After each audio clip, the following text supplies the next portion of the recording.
A green owl has convinced millions of adults that missing one Spanish lesson is a moral failure. Think about how strange that is. A grown person can ignore an email from their dentist, leave laundry in the machine for 2 days, and forget where they parked their car. But if a cartoon bird says their 843-day streak is in danger, suddenly they are translating "the horse eats an apple" like national security depends on it.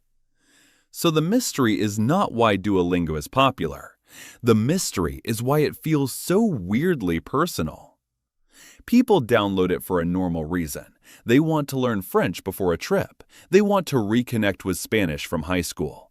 They want to become the kind of person who casually says, "I'm learning Japanese," and then waits for everyone nearby to become impressed.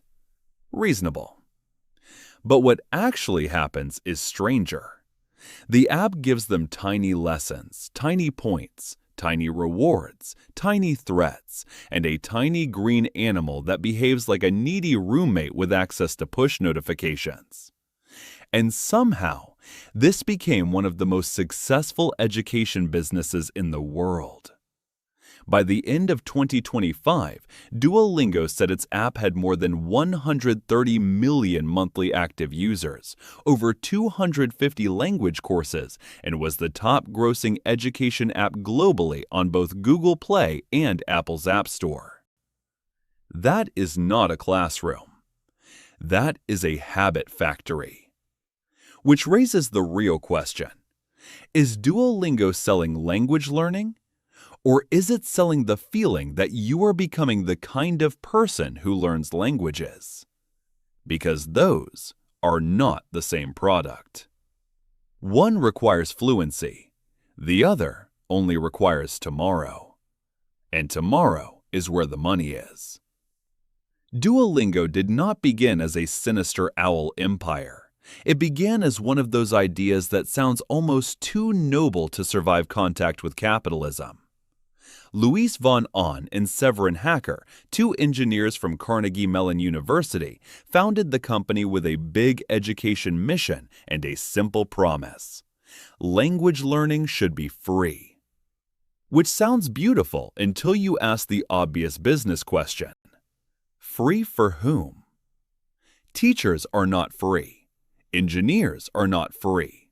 Servers are not free.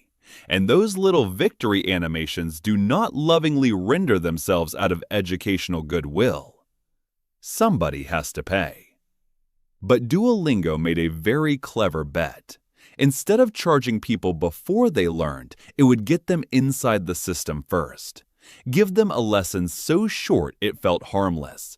Give them progress so visible it felt real. Give them failure so small it felt fixable. Then ask them to come back tomorrow. And that is where a language app quietly stopped behaving like a textbook and started behaving like a mobile game. Textbooks do not care whether you open them. A textbook has never sent anyone a notification saying, "Your conjugations miss you."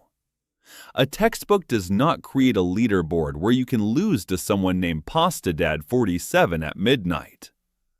Duolingo does. And the strangest part is that users know it. They joke about being threatened by the owl. They post memes about Duo hunting them down. They complain about streak anxiety, hearts, XP, leagues, and notifications. Then they open the app anyway. That is the machine under the owl. It does not need you to love every lesson. It needs you to feel unfinished. The first trick is the streak. On paper, a streak is simple. Do one lesson per day and the number goes up. Miss a day and the number dies. That is it. A number. But humans are terrible at treating numbers like numbers when the number represents effort. After 3 days, it is a reminder. After 30 days, it is a small achievement. After 300 days, it is no longer a language streak. It is part of your identity. And once the app owns a tiny piece of your identity, it does not have to persuade you from zero every day. It only has to threaten what you already built. That is why the streak is so powerful. It turns learning into a possession. You do not simply practice, you protect. And protection is a much stronger habit than motivation. Motivation asks, do I feel like learning today? Protection asks, do I really want to lose 614 days because I was tired? Congratulations! The owl has moved into your brain. But if the streak is just a number, why does losing it feel so bad? Because Duolingo figured out something most education products avoid admitting. People do not return to apps because they are inspired. They return because the app gives them a small emotional job to complete. Open the app, fix the danger, collect the reward, feel slightly better. Repeat until Portuguese happens by accident. Duolingo's own filings describe the product as feeling more like a mobile game than an education product, with bite-sized lessons and gamification features designed to bring learners back each day. That sentence is doing a lot of work, because if you think of Duolingo as a school, some of its design choices look childish. Points, badges, chests, characters cheering when you correctly identify bread, a leaderboard that makes you compete against strangers whose life circumstances you do not know. It is hard to imagine a serious language professor telling a student, "Excellent use of the accusative case. You are now third in Obsidian League." But if you think of Duolingo as a behavior system, it makes perfect sense. XP gives every action a visible price. Leaderboards make private learning feel public. Badges make repetition feel collectible. Notifications create the suspicion that silence equals failure. And hearts make mistakes expensive. Hearts are where the app gets especially interesting. In many versions of Duolingo, free users have a limited number of hearts. Make too many mistakes, and you either practice to earn them back, wait, use in-app currency, or upgrade. Which is funny, because mistakes are how learning works. Imagine a piano teacher saying, "You may now play 3 wrong notes, then please come back in 4 hours." Ridiculous in a classroom. Useful in a freemium funnel. Because hearts create friction, and friction creates a choice. You can slow down. You can watch an ad. You can spend virtual currency. Or you can pay to remove the annoyance. That last part matters. Duolingo is free enough to create a massive audience. Then it sells relief to the people most committed to staying. Not relief from language learning, relief from the app's own limits. That sounds harsh, but it is one of the cleanest freemium business models on earth. The product does not block the mission completely. It just adds enough inconvenience that your future disciplined self starts looking suspiciously like a subscription customer. And the timing is perfect. Nobody upgrades on day 1 because day 1 is fantasy. Day 1 is when you believe you will become fluent by Christmas. Day 1 is when you choose Italian because pasta has done a lot for you emotionally. Day 42 is different. By then, you have a streak. You have XP. You have a place on the leaderboard. You have a tiny sunk cost museum in your pocket. And now the app can ask for money without sounding like a salesman. It sounds like insurance. Super Duolingo removes ads and adds premium features. Duolingo Max sits above that with AI-powered features like video call. And the company also makes money from ads, in-app purchases like streak freezes and timer boosts, and the Duolingo English test. So the business is not one thing. It is a stack. Free users create scale. Scale creates ad inventory. Engagement creates conversion opportunities. Streaks create emotional investment. Emotional investment creates subscribers. Subscribers fund the machine that makes the free product better.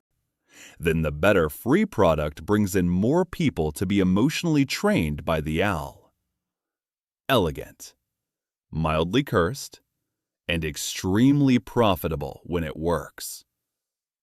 But none of this explains the weirdest part. Why do people enjoy being manipulated by Duolingo? They are not stupid. They know the owl is not their friend. They know a streak is not the same as fluency. They know 5 minutes of tapping word bubbles will not magically make them argue with a Parisian waiter. And yet, they feel attached. That attachment is the product's hidden masterpiece. Most education apps sell self-improvement like medicine. Serious, worthy, good for you. Deeply boring after Tuesday. Duolingo sells self-improvement like a toy. Bright, annoying, socially shareable. Just embarrassing enough to become funny. That last detail is important. Duo the owl is not a polished luxury mascot. He is not elegant. He is not aspirational in the usual way. He is a strange green creature who can be cute, passive-aggressive, chaotic, desperate, and vaguely threatening depending on what the internet needs that week, which makes him perfect. A normal education brand would never want to be mocked. Duolingo turned being mocked into free distribution. The joke became part of the brand. Users made memes about the owl stalking them. Duolingo leaned into the joke, and suddenly, the app was not just something you used, it was something you performed. That performance matters because learning a language is social before it is practical. Most users are not urgently preparing for a diplomatic summit. They are preparing for an imagined version of themselves, the version who travels better, the version who reads foreign menus without pointing, the version who understands anime without subtitles, the version who says, "I'm brushing up on my German," and somehow becomes 11% more interesting. Duolingo gives them proof that this person exists, not fluency, proof. A streak is proof. XP is proof. A league ranking is proof. A badge is proof. A little notification saying you practiced today is proof. It may be shallow proof, but shallow proof is still emotionally useful. This is why Duolingo's real competitor is not only a textbook, a tutor, or a classroom. It is the gap between who people are and who they wish they were. That gap is enormous, and modern apps are very good at renting space inside it. Fitness apps do this, budgeting apps do this, meditation apps do this, productivity apps do this. They sell a future identity in daily installments. Duolingo just made the installments adorable. But then the machine got a new upgrade: AI. For years, Duolingo's main advantage was scale. Millions of people completing tiny exercises gave the company enormous learning data. The company says more than 1 billion exercises are completed on its platform every day, and that it uses AI, machine learning, data analytics, and A/B testing to personalize the learning experience and improve engagement. That is the boring filing language version. The human version is simpler. Every tap teaches the app how to teach you back. If you keep missing one verb tense, the machine notices. If you rush through easy lessons, the machine notices. If you return only when the owl screams, the machine definitely notices. The bird is watching your conjugations. AI lets Duolingo create more content faster. It also lets the company build premium features that feel closer to actual interaction, like AI conversation practice. That is important because the biggest weakness of a language app has always been obvious. It is hard to learn a language without speaking to someone. Duolingo can get you to tap, it can get you to listen, it can get you to recognize patterns. But speaking is where confidence goes to die. So AI gives Duolingo a new promise: practice without embarrassment. Talk to a machine before risking your dignity in front of a human being. That is a very sellable product. because people do not only fear not knowing the language, they fear being seen not knowing it. By Q1 2026, Duolingo reported 56.5 million daily active users, 12.5 million paid subscribers, $292 million in quarterly revenue, and $268.1 million in subscription bookings. Those numbers make the owl look less like a mascot and more like a toll booth. But the toll is not placed at the entrance. That would ruin the magic. The toll appears after habit, after identity, after mild dependence. First, you get the lesson. Then you get the streak. Then you get the ads. Then you get the hearts. Then you get the offer. And by that point, the offer does not feel like buying education. It feels like protecting momentum. This is why Duolingo is such a good modern business story. It sits in a strange moral gray zone. On one hand, it really does make learning more accessible. A free app that teaches languages, math, music, and now chess to huge numbers of people is not some fake invention. For many users, it is genuinely useful. On the other hand, the app's greatest business achievement is not simply teaching. It is making people return before they have decided whether learning happened. That is a different skill. A school can teach you and never see you again. A business needs retention. Retention does not care how noble the mission sounds. Retention asks one brutal question every day. Will they come back? The streak says yes. The notification says yes. The leaderboard says yes. The unfinished lesson path says yes. The heart system says yes, but maybe pay us. And the owl stands there like a tiny green debt collector for your better self. That is the real product. Duolingo is not only selling Spanish, French, Korean, or Japanese. It is selling continuity.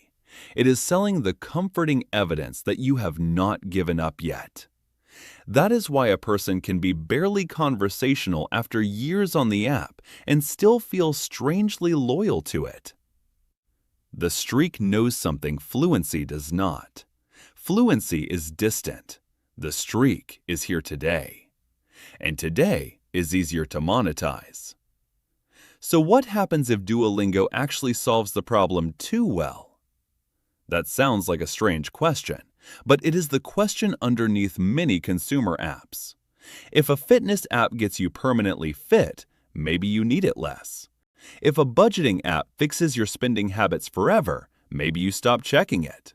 If a dating app gets everyone happily married, it has created a beautiful social outcome and a terrible customer retention problem.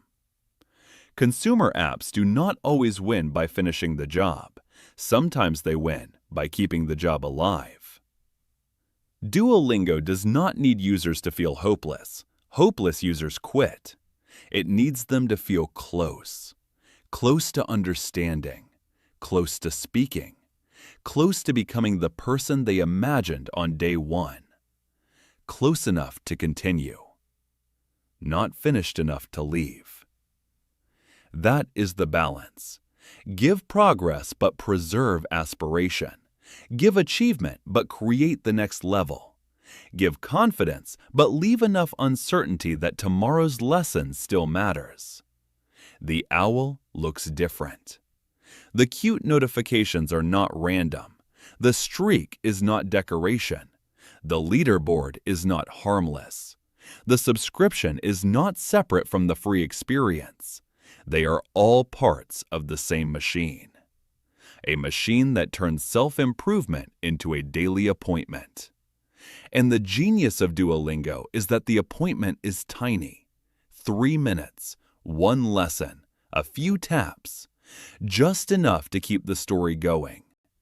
Tomorrow, you might learn more. Tomorrow, you might become disciplined. Tomorrow, you might finally become the person who learns languages. But tonight, the owl just needs you to open the app.